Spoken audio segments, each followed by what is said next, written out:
Welcome back to Video Rental Chaos, where it's Christmas time, that magical season where everybody pretends they're happy, the bills pile up, and the same holiday movies loop over and over and over again. Tonight, we rented How the Grinch Stole Christmas, the Jim Carrey version, aka the movie where Hollywood said, let's bury a comedian in 10 pounds of latex, crank his energy to 11, and call it family entertainment.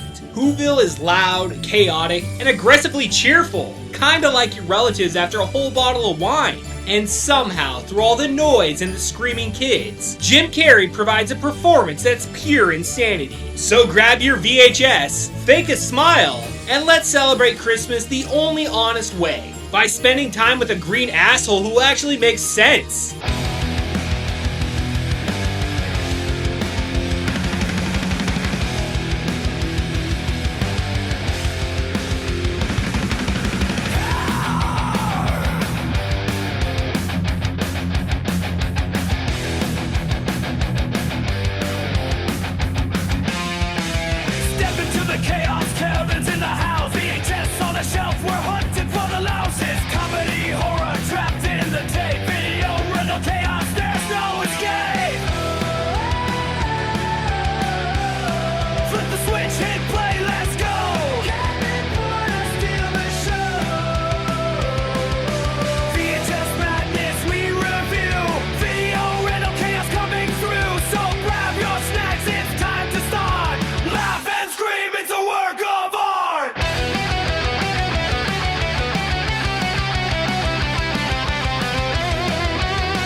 Before we get into How the Grinch Stole Christmas, let's talk numbers. Because Hollywood sure did, How the Grinch Stole Christmas came out in the year 2000 and casually made over $300 million worldwide, which officially proved that if you take a beloved children's book, stretch it way past its bedtime, and slap Jim Carrey on the cover, people will absolutely show up. This was peak event movie energy, okay? Huge marketing push, toys everywhere, fast food tie-ins, and a studio confidently saying, yeah, this will be a Christmas classic forever, before anyone had actually seen it. And to be fair, it worked. The movie became unavoidable every December, whether you loved it or hated it, or just accepted it as part of the official holiday contract. So yeah, this thing didn't just steal Christmas, it bought it outright. So go ahead and press play on How the Grinch Stole Christmas. So the movie centers on the Grinch, a bitter, grumpy green recluse who lives alone in a cave on Mount Crumpet and absolutely hates Christmas. He wants nothing to do with Whoville or the overly cheerful Whos, and he's more than happy to let them know through Cindy Lou Who. We learned that the Grinch wasn't always a monster. He was actually raised by two kind older Whos and grew up in Whoville. As a kid, he had a crush on Martha May, but things went south fast when he was bullied in school, especially by Augustus Mayhew for his appearance. After a humiliating moment that ended with him injuring himself while trying to shave, the whole class laughed at him. That was basically the breaking point. The Grinch snapped and had a full meltdown and ran off to live in isolation on Mount Crumpet. Cindy, believing everyone deserves a second chance, decides the best way to fix things is to bring the Grinch back into the fold. She nominates him as Whoville's holiday cheermeister, which somehow gets approved, even though Augustus Mayhew, now the mayor, is very much against it. Cindy personally hikes up Mount Crumpet to invite the Grinch. And while he initially wants nothing to do with it, he changes his mind when he finds out Martha will be there. Once he arrives in Whoville, things go about as badly as you'd expect. The Grinch is put through a series of awkward holiday events, and things finally go off the rails when the mayor gifts him an electric razor, instantly triggering his childhood trauma. To make things even worse, Mayhew publicly proposes to Martha in front of everyone, complete with a flashy new car. The Grinch finally snaps, calls out Whoville for turning Christmas into a materialistic nightmare, causes absolute chaos, and storms back to his cave. When the Grinch realizes the Whos are still planning to celebrate without him, he decides to take things to the extreme. He puts together a plan to steal Christmas entirely. Disguised as Santa Claus, with his dog Max dressed up as a reindeer, he rides a high-tech sleigh into Whoville under the cover of night. He even ends up in Cindy Lou Who's house, where she briefly catches him, but he manages to convince her he's just fixing the Christmas tree, and sends her back to bed. After that, the Grinch completely wipes Whoville clean. Presents, decorations, food, all of it gets stuffed into a massive sack and hauled back up to Mount Crumpet. On Christmas morning, the Whos wake up to find everything gone. The mayor immediately tries to pin the blame on Cindy, but her dad steps in and reminds everyone that Christmas isn't about the stuff. Inspired by that, the Whos gather together and start singing, proving they don't actually need the presents to celebrate. Up on Mount Crumpet, the Grinch hears the singing and realizes his plan didn't work.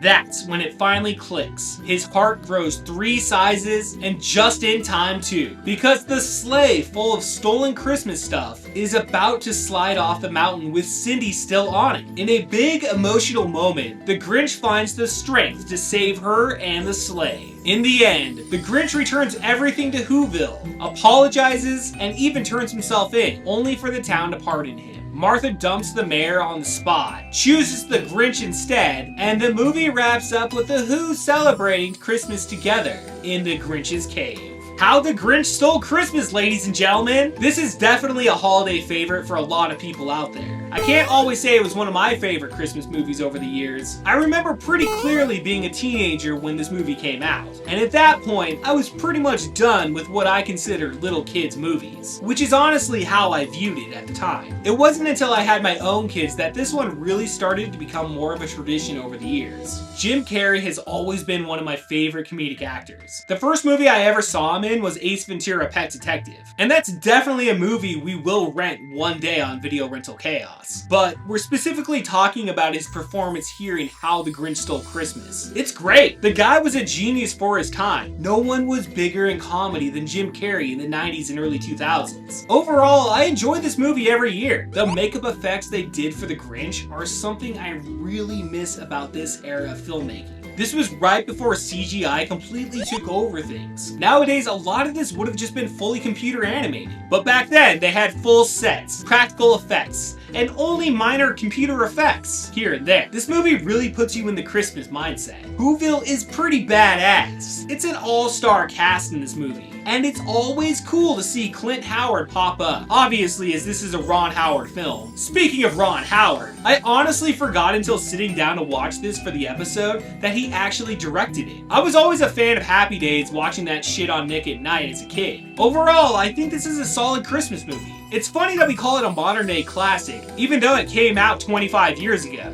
So it's not exactly modern anymore. It's pretty cool that this movie got a theatrical release again this holiday season. We didn't go see it in theaters. We watched it on this awesome VHS tape I picked up specifically for this episode, and that alone carries a ton of nostalgia. So yeah, this is definitely one of the bigger holiday films out there. So cheers to the holidays, Merry Christmas, and a Happy New Year. And until next time, I'll see you at the video store.